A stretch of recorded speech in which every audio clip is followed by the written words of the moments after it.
create one of the world's most powerful war machines. Their aim, the absorption of China and the fulfillment of the Tanaka Memorial. The Japs had been confident that this first and sudden land grab could be accomplished without their becoming involved in a major war. And they were right. The unification of China was still too remote for the Chinese of the South to care what happened to their kinsmen in the North. Using the step-by-step technique, a few months later, the Japs took a crack at Shanghai.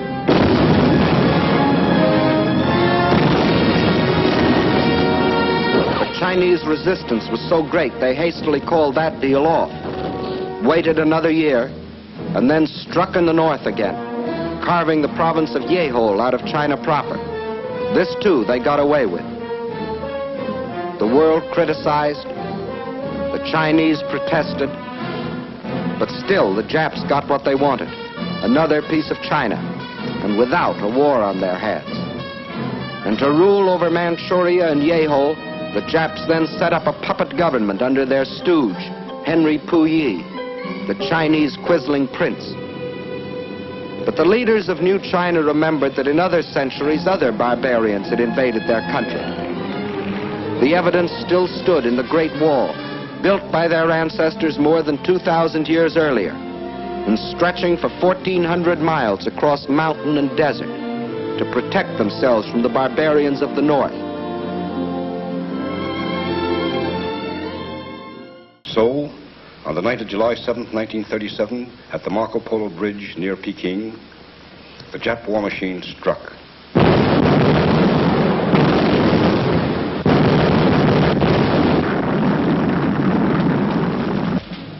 Within the space of a few weeks, the invaders were in control of Tientsin and Beiping. It looked as if the Japs were going to have another walkover.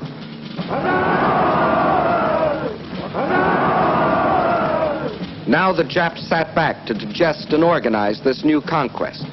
The peace-loving Japanese didn't want a war if they could get their land grabs without one. But this time they were in for a rude surprise.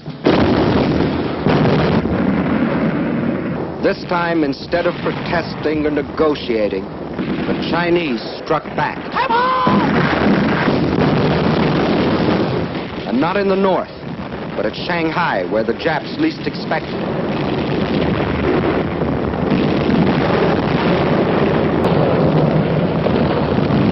To understand the fighting that followed, we must know something about the city of Shanghai itself.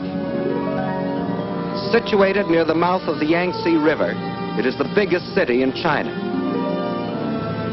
As the largest seaport in the Far East, it dominated the commerce and foreign trade of China. And through its great docks and channels passed most of the wealth of the Orient. In Shanghai, truly the East met the West.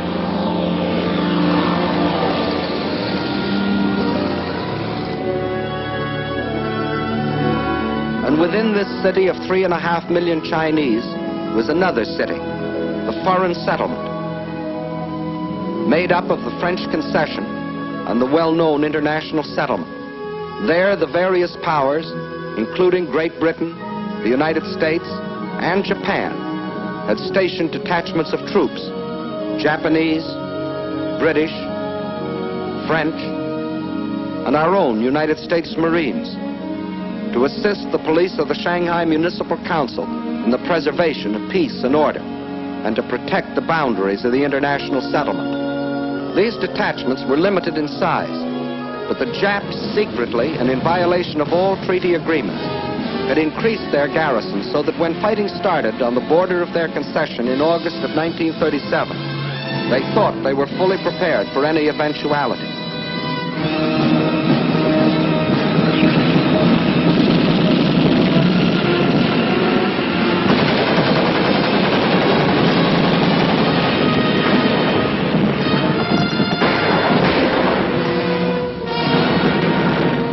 The force of the Chinese counterattack almost drove the Japs into the Huangpu River.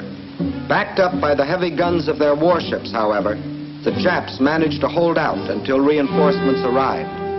Jap landings were then made in the vicinity of the Wusong forts and in Luho and Lotien on the Yangtze River north of Shanghai. The The Chinese drew back to positions 5 or 10 miles inland, where they could secure some protection from the heavy Jap naval gunfire.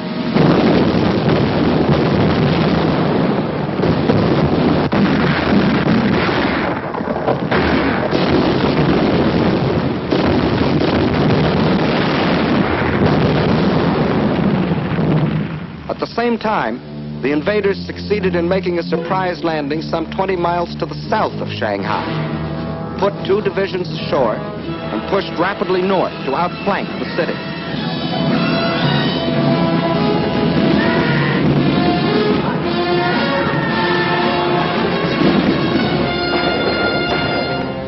The Chinese position was thus made untenable, and a withdrawal was ordered to the west and to the south, toward Nanking and Hangzhou. But only about half of the Chinese army that had fought at Shanghai was left to withdraw.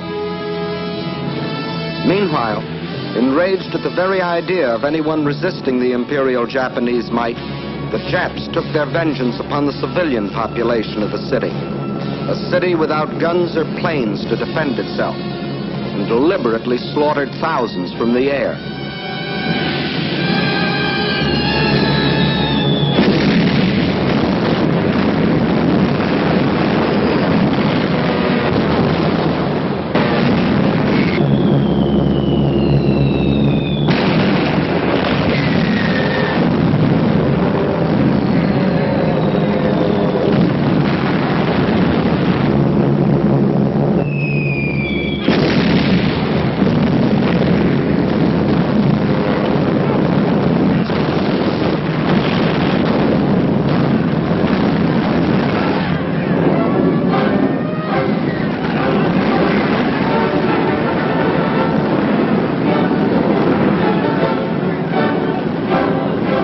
There was refuge inside the international settlement, where Japan was afraid to bomb the property and people of the foreign powers, just yet.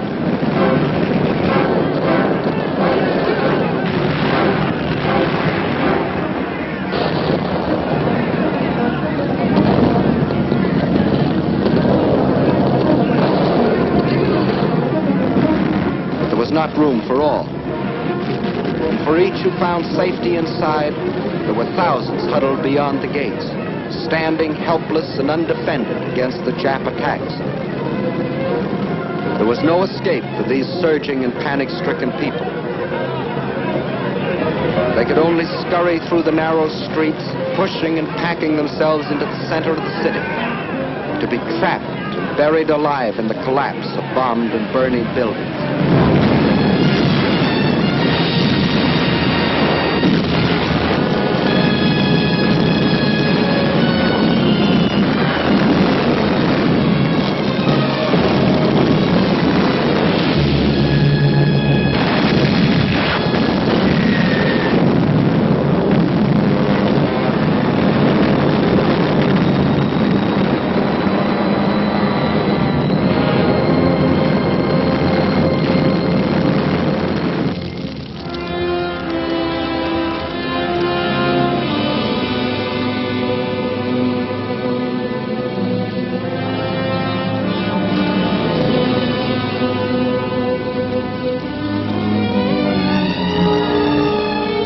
The Japanese introduced the world to a new kind of war.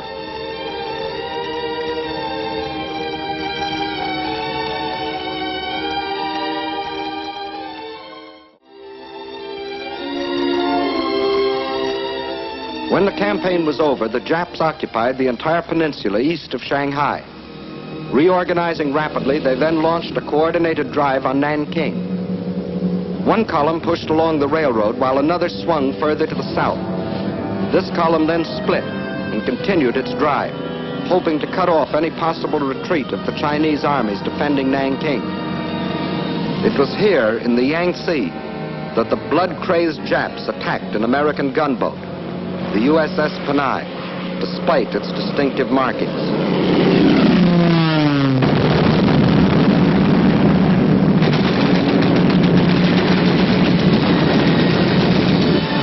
The ship was bombed and sunk with the loss of American lives.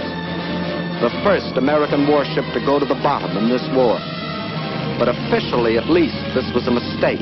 and the Japanese government apologized. Meantime, at Nanking, Chinese armies valiantly defended their city, which was the capital of the Chinese Republic.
Japanese power was too great, and after a battle lasting but a few days, the city fell to the invaders.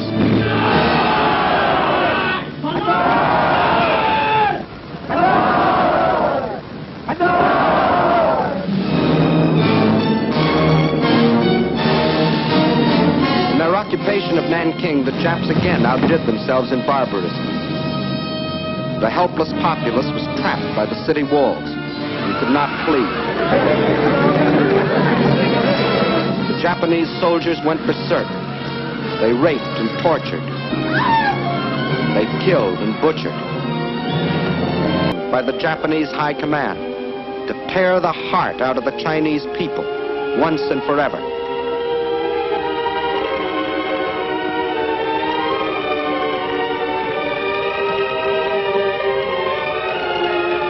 And then it happened. That which Sun Yat-sen had dreamed of, that which Chiang Kai-shek had toiled for, that which is stronger than stone walls had at last been born in China, the will to resist. 青年们，有钱的出钱，好，来打倒日本人，一定要打回老家去。